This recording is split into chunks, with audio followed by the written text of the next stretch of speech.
Hi there, it's Brooke, and today we're working on our tiered trays. I am participating in the All You Need Is Love tiered tray collab that is being hosted by My Blessed Nest. So thank you for hosting this collab. I love all things tiered trays, and so this was just perfect for me, and I've been waiting to decorate them for Valentine's, so I'm glad I saw this and it came up. So if you're new here, hi, welcome. Glad you clicked on my video from the playlist. If you've been here all along, hi, welcome. I'm glad you're still here. Down below I will have her channel linked and the playlist linked, so go check out all the other channels and their tiered trays. I know I will be. I love tiered tray inspiration, and today we are going to be doing my Amazon tiered tray that goes in my kitchen, and then my Hobby Lobby tiered tray that sits on my end table in my living room. If you watched my Valentine's decorate with me, I showed you that it was still winter in that one, and I said just wait, the video's coming out, and this is the video. Let's get to tiered traying.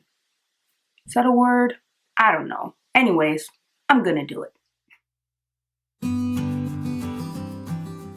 We are going to start with my Amazon tiered tray, and I did have an inspiration photo for this, which I've done in the past, but because I have that little gnome and that love sign, but this is the Hobby Lobby tray, not the one I have, but a different one. So the diameter is a lot smaller, so that didn't work out very well. So I just kept the inspiration to that gnome, and then instead of using that picture, I went and used the inspiration from my tiered tray that I did in my Target tiered tray video. So, and I did that one front and back. So there's the back.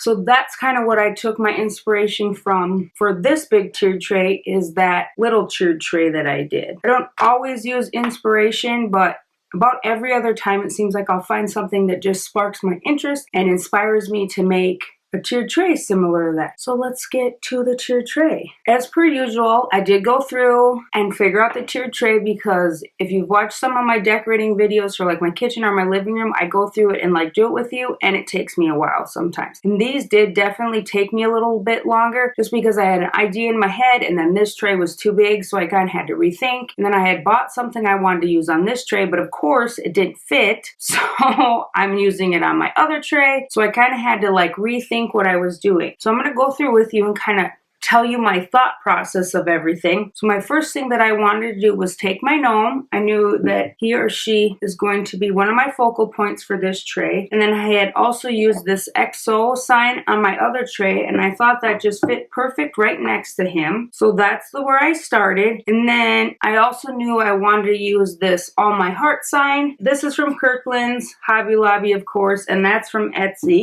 It's the R4 Walls shop. I've gotten a few of their tag signs like that, and so when I put this on here, I just thought it was kind of short, so I just have these little stained wood pieces left over from my signs that I've made. And I do have signs for Valentine's, but I just wasn't feeling them this year, so I decided to use something else. So this is about all I had for this bottom. So I sat there and I'm like, what to use? So I pulled out, I have these flowers that I used on the other tray and this little thing. So I knew I wanted to use those on there. I have my little hearts and my scatters, but I knew I needed something to fill up the back like I always do. So then I just pulled out my trusty little white lantern and my metal little basket that I have, and I filled it with the gray check and the red check hearts. And of course those are going to go in to be my fillers in the back. I like to fill up my tray so when you look at it you can kind of see stuff in the back. And then another thing I grabbed out was this little red mason jar, and this is just from Hobby Lobby. They have it every year in Valentine's. I use it for Valentine's, 4th of July, Christmas, you know, anytime I need like a red jar to fill in. So I did end up sticking that one over here. So I needed something to fill in here, and probably across the front here. So I have these two heart bowls or dishes from Target, and I thought that those would stand up nicely behind there and just kind of nestle in, and then they can kind of lean on the basket behind it. So there's the hearts peeking out there, and they're pretty stable there, which I was happy about. And then on the other tray, I used my little succulent person, but she just didn't fill this up enough over here, and her height was off, so I went and dug out my little mushrooms from the spring section at Hobby Lobby. And I thought, you know, gnomes, mushrooms, it kind of all work together, right? I'm just going to set those in here to fill up that little space over there. And then right here, I'm just going to fill up the space with my beaded garland I made. This is the Valentine's one that I made. I should have the video out where I made a bunch of these bead garlands, just showing you what I did. And I do have another video with a beaded garland and how I made some signs with it that I can link below. So now that we have our bottom all done, I wanted to finish off the top, so I need some fillers. So that's what these two are going to come in for. So we're just going to put that back there, put the little milk can over here to see. And then I do have one of my little hearts I want to just kind of sit over here to give a little, fill in a little space. And then for this front space, I just have some of those translucent heart scatters from the Dollar Tree, and I just put them in there. So here is my Valentine's tiered tray for my kitchen. Everything I've had, the only new thing I got on this tray was my little gnome, and then I made my beads. I'm very happy with how it turned out because I had to go through a lot of like errors because my plans all changed. So you have to let me know what you think of this tiered tray and anything you would have done differently. So let's do the Hobby Lobby tray. I'm back with my Hobby Lobby tray, and like I said before, quiet tray. Shh. This one sits on my end table. We can see the back of it, and sometimes I'll kind of do the back, but I usually don't. It looks fine enough for me, and if it bothers me too bad, I'll like stick something in there so it looks nicer. But I really don't worry about it. So the one thing that I wanted to use on that other tray is this Candy Hearts Ray Dunn canister, and I thought this would be small enough and narrow enough to fit, but of course it isn't. So either I have to use these on my long shelf or I have to use it on here.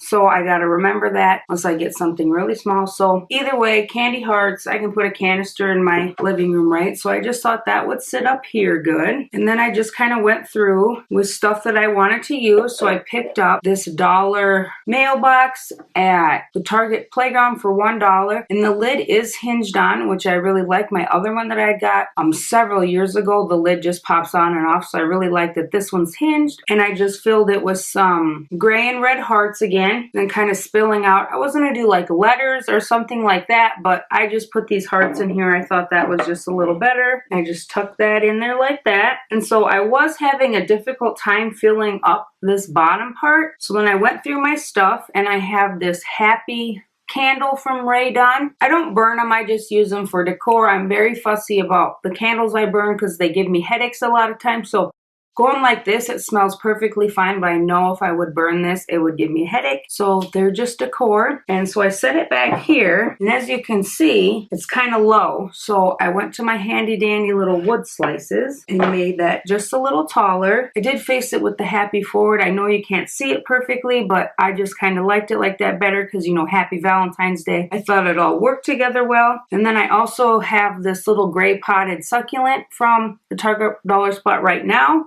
And using my gray pillows and stuff upstairs, I thought this would be perfect in there. And once again, it was too short, so I got out a wood slice. So there's my bottom so far. And then, so let's move back up to the top. So I'm going to fill this in back here. So I have another red jar, of course. I'm going to put that over here on this side. And then I have a red heart from Hobby Lobby, just a little wood one that I can sit on its side there. And so it's pretty full, but I still felt like something was missing right here, that just to fill it in a little better. So I pulled out this little like vase can I have from Michael's, and I have just these flowers from Hobby Lobby, and they were too short for this vase, so I do have a plastic sack in there just to prop them up better. So plastic sacks works excellent for that. I've been using those all over lately. So just a little tip, if you have flowers that are too short, grab a plastic sack. And I just thought that looked perfect back here. The little flowers hanging out, and over the candy hearts and the heart. I was going to use my candy heart jar in here, but it just didn't like flow with all the red and white that I was already using. And then the last thing I decided, I have kind of an open space right here. And I was going through my things, and you know how I am about my garnish and filling all the spaces. And I had picked up this word Yahtzee game. So it came with all these little lettered dice. So I went through and I spelled out the word love in there. I just thought that was a cute little thing. I haven't used these yet in anything. You know, I just kind of made it kind of random as I could. There's a better view of the little love hearts in there. I know they're kind of hard to see, but it fills up a space for me and I like it. There is my finished tiered tray. It's just pretty simple. Just an easy Valentine one that I did was just some pieces around. Got a few new pieces for it that I'm excited about. So I'm glad to have this all done to put out on my end table. Once again, I want to thank My Blessed Nest for hosting this All You Need Is Love tiered tray collab. It was super fun. I'm super happy with how my trays turned out. You have to let me know if you're making tiered trays for Valentine's Day or if you just keep yours just neutral decor year round. You have to let me know how you think mine turned out. I'm happy with how they turned out for how much I was working on them the other night. So after this little outro, I'm going to roll the detail shots, the beautiful bee footage, or bean footage as I like to say sometimes. Comment down below if you know where that's from. So stay tuned for that. Hit that like button, subscribe, and I will see you in the next one.